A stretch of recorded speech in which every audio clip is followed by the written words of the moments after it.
Hi friends, good morning. இன்றைக்கி என்ன விலாக்னா, அரவிந்த் ஐ hospital போகிறாங்க. அதுதான் உங்களுக்கு விலாகாக வரப்போகுது வீடியோவில். ஹாஸ்பிட்டல் எதுக்குன்னா அப்பாவுக்கு கண் ஆப்ரேஷன் பண்ணுறாங்க, அதுக்காக போகிறேன். அக்கா மாமா எல்லோரும் 2 பேரும் வந்துட்டாங்க ஆல்ரெடி ஹாஸ்பிட்டலுக்கு. அப்பாவை கூட்டிகிட்டு வந்தது அவங்க தான் ஊர்லேருந்து. நான் இங்கே ஆவடியிலேருந்து போகிறேன். ஹாஸ்பிட்டல் எங்கே இருக்குன்னா பூந்தமல்லியிலேருந்து பக்கமாக வேலப்பஞ்சாவடி கிட்டன்னு சொன்னாங்க. எனக்கும் தெரியாது ரூட்டு, இதான் ஃபஸ்ட் டைம் போகிறேன். அங்கே போய் பார்க்கலாங்க. அப்பாவுக்காக டிஃபன் செஞ்சு கொண்டு போகிறேன். என்னென்ன செஞ்சு கொண்டு போகிறேன்னு காட்டுறவாங்க. இட்லியும் குருமா குழம்பும் செஞ்சு கொண்டு போகிறேன். கட்டப்பையில் வச்சு எடுத்துகிட்டு போக வேண்டியது தான், அவ்வளோதான். ஓகே ஃப்ரெண்ட்ஸ், அங்கே ஹாஸ்பிட்டலில் போயிட்டு கண்டினியூ பண்ணுறாங்களாக வாங்க போகலாம். நம்ம இப்போ எங்கே இருக்கோம்னா வேலம்மாள் ஸ்கூல் ரோட்டில் இருக்கிறோம். ஸ்கூல் காட்டுறேன் பாருங்கள்.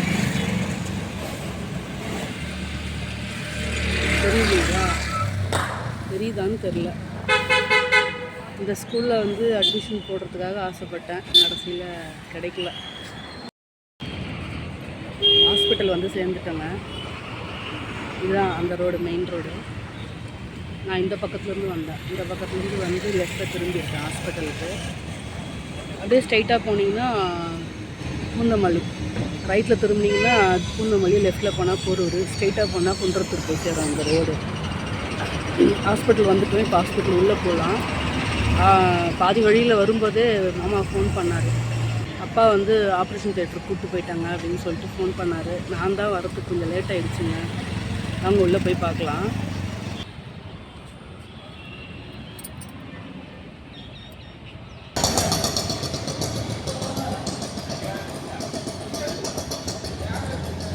என்னன்னு தெரியல, ஆப்ரேஷன் தியேட்டரை கேட்டுட்டு தான் போகணும். வாங்க உள்ளே போவோம். எப்படி இருக்குது ஹாஸ்பிட்டலு?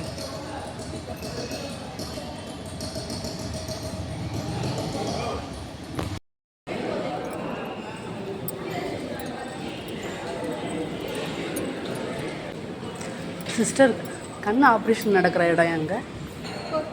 4th floor. காலைல அட்மிட் ஆகிட்டாங்க, பார்க்கலான்னு. இப்போ ஆமாம் போயிருக்காங்க. இப்போ இதில் போகணுமா? ஆஹா,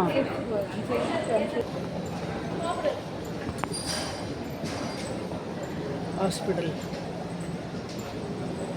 இதுலேயே ஃப்ரீயாக பண்ணுறதும் இருக்குது போல், தெரியல. ஃபஸ்ட் டைம் வரதுனால எனக்கும் விஷயம் தெரில. கேட்டு பார்த்துட்டு வேணால் சொல்கிறேன்.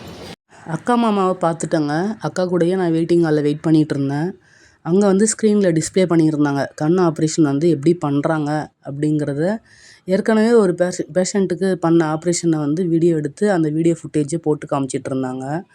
அதில் பார்க்கும்போது இன்னமும் நம்மளுடைய கண்ணிலேயே பண்ணுற மாதிரி ஒரு உணர்வு இருந்தது. பயமாக வந்தது கொஞ்சம் பண்ணும்போது பார்க்குறது. ஃபுல் டெமோ காமிச்சிருந்தாங்க. அதை தான் பார்த்துட்டு இருந்தோம் நாங்கள் உட்காந்துட்டு.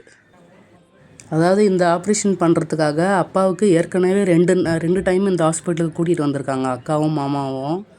ஃபஸ்ட் டைம் வந்து என்ன ப்ராப்ளம்னு தெரிஞ்சுக்கிட்டாங்க. ஃபஸ்ட்டு கண் ஃபுல்லாக செக் பண்ணிவிட்டு, அதுக்கப்புறம் இன்னொரு நாள் வர சொல்லி சுகர், பிபி, என்னென்ன ஜென்ரல் செக்கப் பண்ணணுமோ அந்த டெஸ்ட்டெல்லாம் எடுத்துகிட்டு ஆப்ரேஷனுக்கு டேட் ஃபிக்ஸ் பண்ணிவிட்டு வர சொல்லிட்டாங்க. முன்னாடியே சொல்லி அனுப்பிச்சிட்டாங்க அவங்க. ஆப்ரேஷனுக்கு வந்து எத்தனை மணிக்கு அட்மிட் ஆகணும் அப்படிங்கிற டீட்டெயில் எல்லாம். காலையில் 5:30 மணிக்கே அப்பாவை கூட்டிகிட்டு வந்து அட்மிட் பண்ணிட்டாங்க. அட்மிட் பண்ண உடனே ஆப்ரேஷன் 2 ஹவர்ஸில் ஆப்ரேஷன் முடிஞ்சிச்சு. 7 மணிக்கு ஸ்டார்ட் பண்ணி 9 மணிக்கெலாம் முடிஞ்சிச்சு ஆப்ரேஷனு. அதுக்கப்புறம் என்ன சொல்லிட்டாங்கன்னா, ஒரு 3 ஹவர்ஸ் இங்கேயே அப்சர்வேஷனில் இருக்கணும் பேஷண்ட்டு. 3 ஹவர்ஸ் கழித்து டாக்டர் இன்னொரு டைம் செக் பண்ணிவிடுவாங்க. செக் பண்ணி ஓகேன்னு அதுக்கப்புறமா ஓகேன்னு சொன்னதுக்கப்புறமா நீங்கள் டிஸ்சார்ஜ் மாதிரி வாங்கிட்டு வீட்டுக்கு போகலாம் அப்படின்னு சொல்லிட்டாங்க. இங்கே வந்து ஒரு கண் ஆப்ரேஷன் பண்ணுறதுக்கான செலவு வந்து 37,000 ரூபாய் பில் ஆயிடுச்சுங்க ஆப்ரேஷனுக்கு மட்டுமே. இன்றைக்கி நாங்கள் போன அன்றைக்கி மட்டுமே கிட்டத்தட்ட 100 பேருக்கு மேலே ஆப்ரேஷன் பண்ணியிருப்பாங்க. அப்பா வந்து சிமெண்ட் கடை வச்சுருக்கிறதுனால அவருக்கு வந்து சிமெண்ட் கம்பெனிக்காரங்க இன்சூரன்ஸு கிளைம் கொடுத்துருந்தாங்க. அது பாதி அமௌண்ட்டு கிடச்சிருந்தது. மீதி பாதி அமௌண்ட்டு அப்பா பில் பே பண்ணியிருந்தாருங்க. ஆப்ரேஷன் முடிஞ்சோடனே இங்கே ரூமுக்கு அனுப்பிட்டாங்க. ஒரு ரூமில் 2 பேஷண்ட்டு தங்குற மாதிரி 2 பெட்டு போட்டிருந்தாங்க.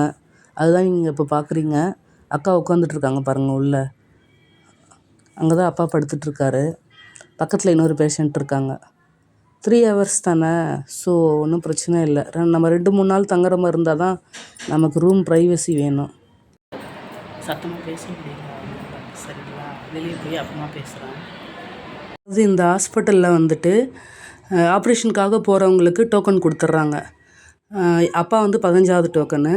ஒவ்வொரு பேட்சாக ஒரு பேட்சுக்கு 4-5 பேர் அந்த மாதிரி கூட்டிகிட்டு போயிட்டு ஆப்ரேஷன் தேட்டருக்கு கூப்பிட்டு போகிறாங்க.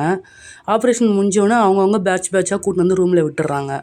இப்போ பார்க்குறது வந்து பேஷண்ட்டோட அட்டெண்டர்ஸ் எல்லாரையும் கூப்பிட்டு வச்சு பேட்சாக உட்கார வச்சு அவங்களுக்கு பேஷண்ட்டை எப்படி நம்ம இதுக்கப்புறமா எப்படி பார்த்துக்கணும், அவங்கள கண்ணுக்கு ட்ராப்ஸ் எல்லாம் எந்த நேரத்துக்கு விடணுன்றதை கிளாஸ் எடுத்துகிட்டு இருந்தாங்க. அதுதான் நீங்கள் இப்போ பார்த்துட்ருக்கீங்க.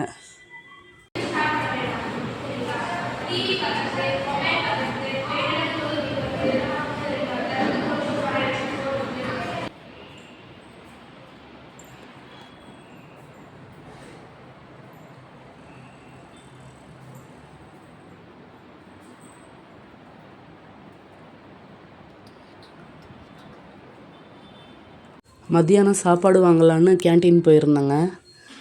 இந்த கேன்டீன் வந்து 2nd ஃப்ளோரில் இருக்குது. மொத்தம் 8 ஃப்ளோரு இந்த பில்டிங்கில். 2nd ஃப்ளோரில் கேன்டீனு.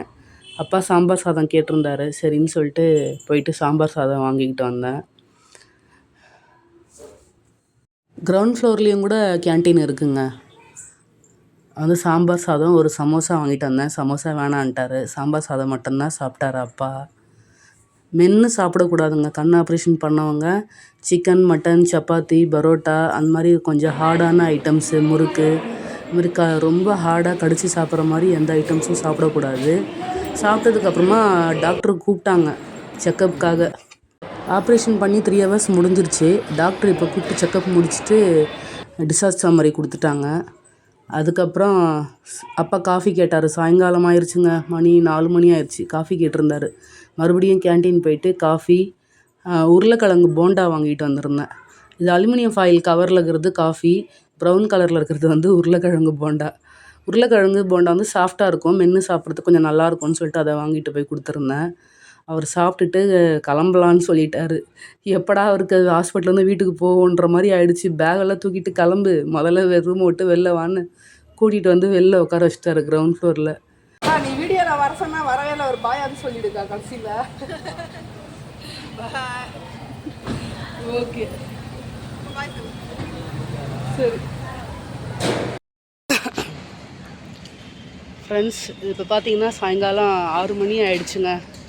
ஒரு வழியாக ஆப்ரேஷன் வந்து நல்லபடியாக முடிஞ்சிருச்சு. அப்பாவுக்கு முடிஞ்சு அப்பாவை ஊருக்கும் வழி அனுப்பிட்டேன். பார்த்துருப்பீங்க வீடியோவில். கிளம்பிட்டாங்க. இப்போ நம்ம ஸ்கூட்டி எடுத்துக்கிட்டு நம்மளும் ஆவடிக்கு கிளம்ப வேண்டியதான். கிளம்பலாங்களா? காலையில் எத்தனை மணிக்கு? 7:30 மணிக்கு வீட்டிலேருந்து கிளம்புனேன் காலையில். இப்போது சாயங்காலம் 6 மணி ஆயிடுச்சு. பசங்க தனியாக இருக்காங்க வீட்டில். எங்கள் வீட்டுக்கார் பார்த்துக்கிறாரு, இடையில டியூட்டிக்கு போயிடுவார். அவ்வளோதான் ஃப்ரெண்ட்ஸ், இந்த விலாகை இதோட முடிச்சுக்கிறேன். பாய்.